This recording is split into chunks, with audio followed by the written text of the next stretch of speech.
from letters from government departments, internal memos, just replies of information that have come through the computer. They've all gone onto the Freedom of Information Act site and gathered an incredible amount of evidence to say that this whole process of the decision-making process that's occurring up at Rockler, and I'm no doubt sure occurring all over the country, is riddled with corruption and riddled with poor decision-making, and actually riddled with not just corruption, but almost like this inability to do anything about it. A lot of the stuff I'm reading talks about, these processes are going against regulation, there is no rules that say they can do this, and at the end they seem to be saying, please Rockler, stop. No one is enforcing the regulations, no one is enforcing the rules. It's almost like they're pleading Rockler simply to stop doing what they're doing. So really what this report that I've written up is really showing is that there's a lot of flaws, a lot of dysfunction within the government departments. The Office of Water, the New South Wales Office of Water, and also the Department of Planning and Infrastructure. And it's within these dysfunctions you have good people on the ground who are investigating these issues, who are writing reports, who are saying that things are not right and things shouldn't be happening. And then those reports are then sent upstairs to the management, where they seem to be getting lost, seem to be getting ignored, and decisions are getting made without appropriate consideration of the facts. So what I want to do today is just simply talk a brief about the report, some of the issues that I've come up with, and then just give you an idea of what's going on. And then I've got a few other speakers that would like to speak about similar issues. So all the speaking is going to be related to the system and the corruption and how the community are getting done badly by. And what I'm hoping is that if the community can gather strength and pick themselves up and stand up to this, we can make some good change. And this may not just affect the decision that's been made at Calgary or at Mangrove Mountain Tip or all these other places, but it may affect the decisions that are being made all over the country as far as how the PAC committee makes their final decisions. Alright, I just want to quickly go through a few things. Can I just read you a quick background on the actual site up there? And I might give you a little idea of how long this process has been occurring and how serious it is. And this is really, we're just looking at the tail end of it. Alright, so the background is in the late 1960s, the site was quarried for clay and shale. Prior to being quarried, the site was a prime agricultural land. So again, this is prime agricultural land being turned over to the extractive industries. So short-term economic gain over our long-term sustainability, which seems to be the continual process that happens. In the early 1980s is when the extraction commenced on the site. Unfortunately, poor management resulted in the degradation of Cabbage Tree Creek and its tributaries. So we go back as far as 1980s, and the spore mine that was there already created major issues in the water tributaries, Cabbage Tree Creek. It caused degradation and plant communities to change. Now the sort of mine we're talking about now is on a massive scale compared to what was happening back then. In 1990, the Land and Environment Court made orders that the quarry cease operations on the basis that it was operating without development consent and with the potential to cause extensive environmental harm. So back in the 1990s, it was already put to the Land and Environment Court that this cannot go ahead due to its impacts on the environment. July 1991, the Land and Environment Court approved Stage 1 and 2 after a third party appealed against Gosford Council's approval. So the council approved it, it was taken to court as an objector, and the Land and Environment Court then gave the approval, the final approval. This allowed Calgary Sands Priority Limited to reopen the quarry after it was closed. July 1991, Stage 3 and 4 of the DO were refused by Gosford Council and the Land and Environment Court. So they started Stage 1 and 2, and then they applied to go to Stage 3 and 4. The reason that they were not allowed to go ahead was principally because of the lack of a definitive assessment of potential groundwater impacts, nor that the proposed extraction site, as well as a conflict at the time between the regional environment plans over whether the site should be left as prime agricultural land or used as for the extractive industry. This same issue and this same conflict is happening all over the country between mining and farming. And as it turns out, farming is always, mining or the extractive industry is always getting the benefit over farming. So we are losing prime agricultural land everywhere, all over this country. And that is a disaster for the future. In 2002, Rockler Materials Proprietary Limited took over the quarry from Calgary Sands and operated under the DA until it elapsed in 1st of January 2005. The 25th of October 2005, a new DA was approved, that was the 2005 consent, allowing the Calgary Sands quarry extension to go into Stage 3. This Mr. Frank this was effectively enabled by the Part 3A of the EPA Act and the lack of transparency it generated. So basically it was taken out of council hands because it was put on the significant development list. The Part 3A was a new legislation that was put in, and that took it out of council hands and put it into the state government hands. The state government now make all the decisions for this. Let's see. Mr. Frank Sato was then empowered to override a 1990 Land and Environment Court decision which prohibited sand mining on this portion of land on grounds of potential damage to groundwater systems and environment, particularly Cabbage Tree Creek. So although the Land and Environment Court has said can't go ahead, too much damage, once it got onto the significant development list, all that green tape could be bypassed and one person could then tick it off, the OK. In 2005, rockcliffe operation commenced in Stage 3. And this Stage 3 was in fact the previously denied Stage 3 and 4. So they just combined it with a new application and got approved. 23rd of December 2013, the Calgary Sandgrove Project Southern Extension was approved. That's the latest extension. That's the massive one they're about to do, which in fact is a separate mine site. They're just calling it an extension. And through calling it an extension, it bypassed a lot of the red tape. On the 23rd of December, the Calgary Quarry Extension was approved. Approved pursuant to the 75J Act of the EPA Act. Section 75J is found within the now repealed Part 3A and applies to this project simply because Rockler put their environmental assessment prior to that 3A being repealed.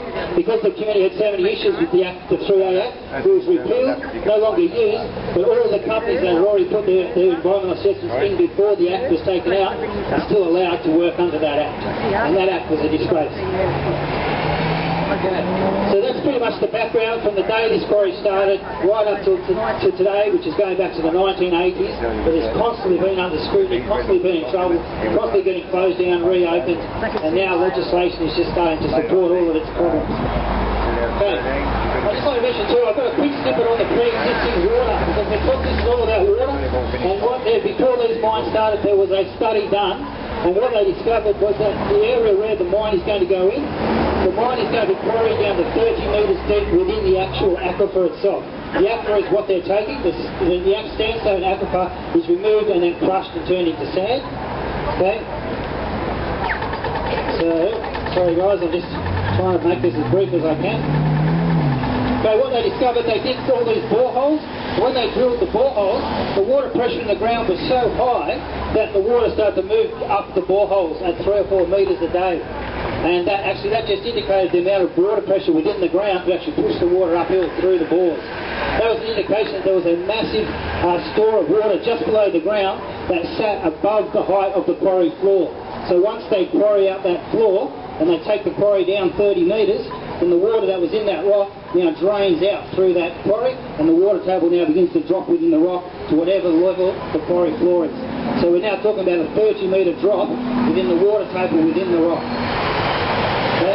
Also, just to mention, in 1998, the New South Wales Department of Land and Water Conservation classified the Palnura Mangrove Mountain Aquifer, which is where this is being mined, among the highest risk coastal aquifers in New South Wales due to threats from over-extraction and environmental sensitivity.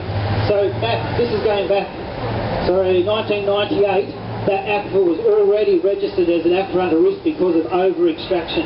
We've now got more sand mines coming, we've got coal seam gas coming, and possibly many other things coming that will all impact on an already severely stressed water system. And that was going back to the 1980s. Another issue that I just want to discuss is the groundwater dependent ecosystems. Okay, these are special ecosystems that rely on these aquifers to maintain a high groundwater level, and these plants then are wet plant communities.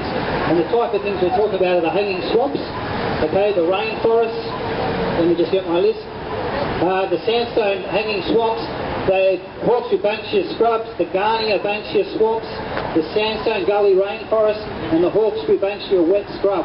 All of these plant communities exist on the site where Rockler are going to do their mining, and they're all in the water sharing plan for the Palnura Mangrove Mountain Groundwatering Shares. There's rules for managing and accessing licences, and in that rules they have extraction of groundwater from a new or replacement water supply works, which is what this is. This is considered a bore, it's just a giant bore. for any purpose is excluded within 100 metres of these ecosystems. Not only these ecosystems are actually on the property where they're going to mine, they're not 100 metres away, they're actually on there and they're going to destroy them. When they actually excavate the mine, they'll go where the mine is going. There is Hawkeshire Bankshire scrub woodland, there's Hawkeshire Bankshire wet scrub, there's Garnier Bankshire swamp, and there's exposed Hawkeshire woodland that actually will be removed as part of the mine, and then the ones that are within the zone to be impacted on by the loss of groundwater, and the sandstone hanging swamps, the range gully rainforest, the peppermint apple forest, and the Bankshire scrub woodlands. All of these things are considered high priority vegetation communities that are not allowed to be impacted on, and this mine will destroy them all. And so this is going directly against legislation, and the boxes are simply being ticked. Alright, I want to be as quick as possible, guys. There's so much to cover, so I'm trying to be quick. The next issue is water licences. Basically what happened is that the guys started, when Rockwood took over the mine, they then opened the Section 3, which is the section of the mine they're quarrying right now, and they started that without any water licences at all. There was a 6 megalitre water licence that was owned by a neighbour that was attached to the Rockwood property, so I'll forgive them for that. That actually did allow water to be taken from the site even though it wasn't in their ownership. So I've allowed for their 6 megalitres, I've given them that. But I'd just like to read you out. Can I just say that the rules under the water sharing plan state that you cannot begin works without your water licences application being done and without water credits within a credit account. If you don't have them, you can't actually begin works. Well, Rockler went for the first 5 years of their operations without any water licences whatsoever, except for this 6 meg, but it wasn't under their ownership. So just to be fair, I'm going to give them that 6 meg. I'd just like to show you just what has happened over the last 8 or 9 years as far as water licences go, remembering that there's also within the actual water licence itself, it states that, you have to find it, too much information. Well, I can't find it, but it states basically that if it looks like the water account is in deficit or going to go into deficit, then works must not begin or works must be stopped. Now that's within the legislation of the water licence. Basically what these guys got away with for 8 years is a nightmare. In 2005-06, their water consumption was 95 megalitres. They only had a 6 megalitre licence, which means every year they were 89 megalitres in debit for the first 5 years, remembering that the conditions of their licences say you cannot go into debit or works must be stopped. So it wasn't until 2010 before they actually purchased that 6 meg licence. They also got a 52 meg licence, which meant by 2010 they were 399 million litres in debt. By 2013, even with the water licences they acquired, they are still 415, so this is 2013-14, they are 415 million litres in debt on their water access account, which means that they should have been closed down a long time ago, and no one within the government departments or the bureaucracy has taken any action other than a wish list saying, gee, I wish Rockwood would stop doing that, gee, I wish Rockwood would stop breaking the rules, I wish Rockwood would listen to us, but nobody actually took the action to make them stop, and that is what's in this report here. Alright, just a couple more things. Impacts on other landowners. Can I just say that there is a massive impact on other landowners? I've been going around talking to some of the landowners, and one of the guys, and I won't use any names because I'm just not sure how people are comfortable about all of this, but one of the landowners was telling me that since in the last 8 years, since Rockler has began their new expansion, their latest stage 3, which is the current stage, they had their water bore was pumping for 8 hours at full pressure because they had a fire on their site. They pumped it for 8 hours at full pressure. That was in the middle of a drought 8 years ago. We're now out of a drought. That same bore runs out in half an hour. It runs out of water. So he has lost a massive amount of available water within his bore over the last 8 years, and he's the property just adjacent to Rockler. So I've talked to many others, and they are all telling me that they are losing their water. The water is dropping, and one of the issues and the problems is that Rockler are only monitoring the water level, the height of water within the bores. The problem is not the height of water, it's when they quarry, the quarry where they are quarrying is actually the high point on the ridge. There's the highest part of the aquifer.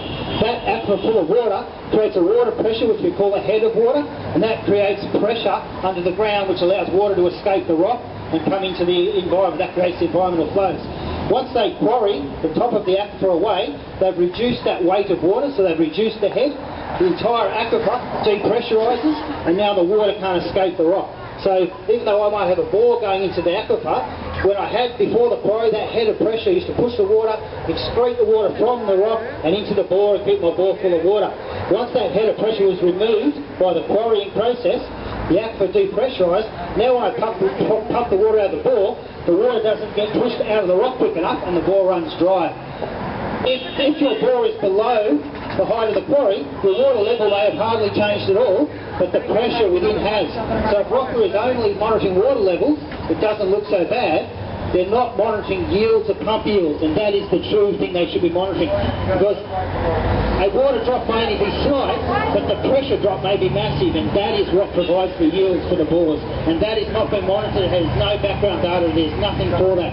So what they're saying is that the height of bores have not dropped significantly, so there's no problem. The fact is the pressure of the draws have dropped massively and taken away all the water for the farmers. Okay? One of the issues with the water, as well as far as other landowners, is that basically this aquifer, with the head of pressure, forces water out of the ground and it creates a ground table. This is what the farmers use to grow their plants. Once we remove that head of pressure, the water no longer leaks, the ground table drains away, and the farmers' properties now become drier and more infertile. What that means is they now need to put in more surface irrigation, in other words, pump more water out of the bores because they've lost their water table, and they need to input more fertilisers and chemicals because they've lost fertility. In essence, that creates more overheads for farming, reduces the economic value of farms, and so a whole industry suffers for the sake of one. Okay, it's an incredible impact on the surrounding landowners. Not just the farmers, you've got the Australian Walkabout Park that are also getting impacted. You've got ecotourism that's getting impacted because if we lose the water, the rainforest disappears, the hanging swamp disappears, all the biodiversity disappears. What are the people from Sydney going to come up and look at? Because we at the moment have all this incredible diversity, there's incredible animals, there's amazing ecosystems. That's what's attracting the tourists. Once they disappear and all you can see is gum trees as far as you look, they'll stop coming. So this one impact on water will impact right across the local economy. Not only that, this aquifer provides, the aquifer system, because they're all connected, provides up to 50% of Gosford and Wyong's drinking water, industrial water, and just household water. Once we lose the water from that pressure from that aquifer, the reduced flows will stop the water flowing into the streams and rivers, which will stop flowing into our dams, and we will lose a massive percent of our drinking water and industrial water. So we're now, remember, people always think you need oil, you need coal, you need all these things to run an industry. The biggest thing the industry needs, all industry requires water. It doesn't matter what industry you are, you require water. So water, in order to keep a local economy running, with small industries running, we need this water. And if Rockler and all these other guys continue to do what they're doing, the industries and the local economy on the Central Coast will be in major, major disaster. Okay, I'm almost there. Okay, look, I'm just going to read out my final conclusion, and this was my conclusion after all of the evidence I've read, and about what they're now looking at doing, which is expanding into a new mine which is 3 times the size of the one that has caused already massive disaster. Okay, it seems that nothing has changed for Rockler Materials Proprietary Limited. Are set to continue their illegal and destructive ways. They've now been approved by the Planning Assessment Commission to massively expand and begin works on their Southern Extension Stage 4. This has been allowed despite Rockler not complying with the Water Management Act 2000, the Colonial Remainder Amount Groundwater Sharing Plan 2003, which is also legislated, and they also failed on their consent conditions throughout the entire process of their current works. They currently do not have enough water licences to cover their proposed water take, and they also exceed the maximum water take of 200 megalitres per. So they've been approved on their extension without any water licences and also looking like they're going to go over the maximum, yet PAC have still approved them. To assist Rockler and other corporations to continue business on the mountain, the New South Wales Office of Water has notified the local community that there will be statutory changes to the Colonial Remainder Amount Groundwater Sharing Plan. So keep in mind, these guys have been breaking the rules for 8 years. The government have been doing nothing other than a wish list of hoping people would stop breaking the rules. And now all of a sudden, the rules get changed so they can fit in with what Rockler's doing. These changes include the removal of water sharing zones. So one of the problems Rockler has is that the Zone 7, where they are currently mining, that zone is full. The allocations are full. There is no more water access allocations available in Zone 7, which means that they cannot buy water licences for their expansion.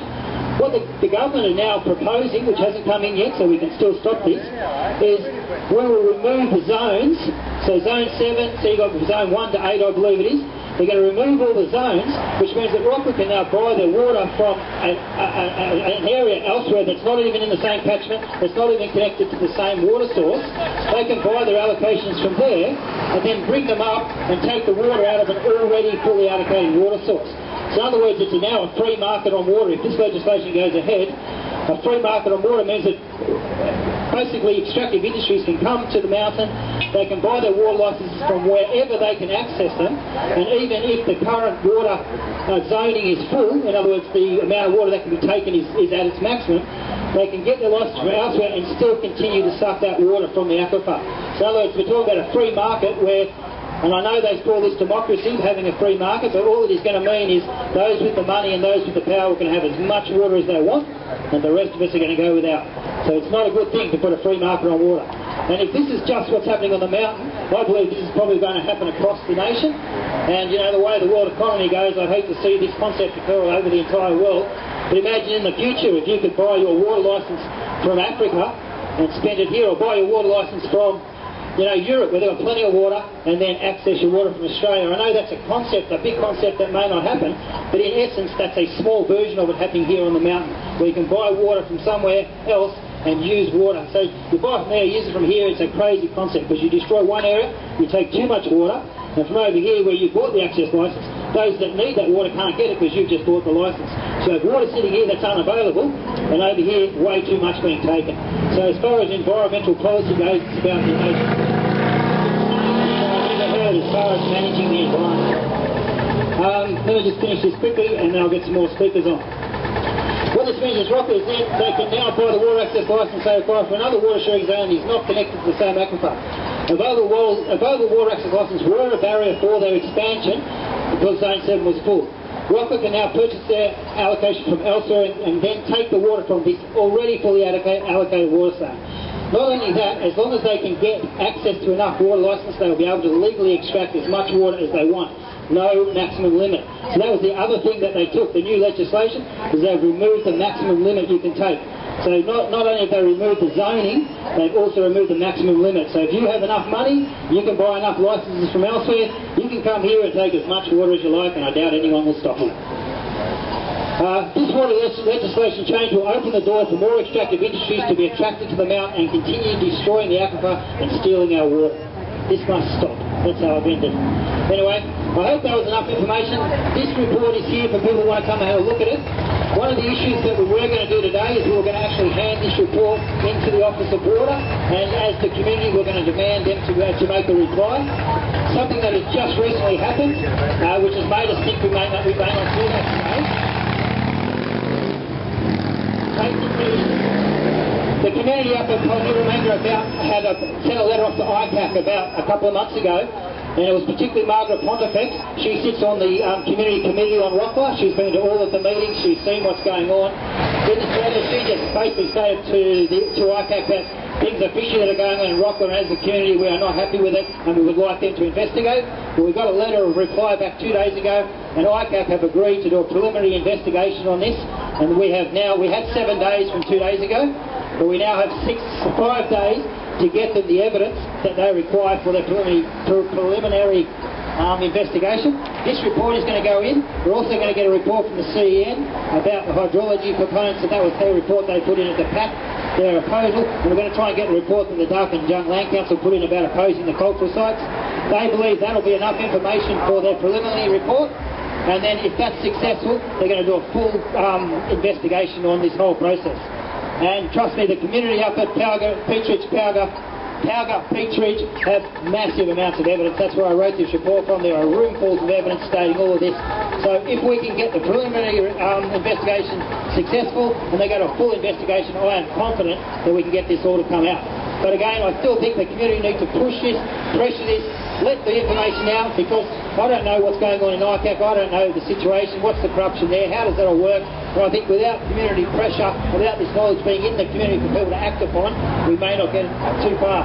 So again, it comes back to community, being educated, understanding exactly what's going on, and then putting the pressure in the right place to make something happen. And really that's all Council is trying to facilitate. Anyway, thank you for listening, guys. I know that was a long talk, but I hope it made sense. I've got about 10 spare copies of this. If anyone wants a copy, come and grab one. What I would not want to do at the moment, I don't want to send them out by email. I don't want people to be passing them everywhere, because we've decided we don't want these guys to know exactly what we're talking about, so it won't impact on ICAC's investigation.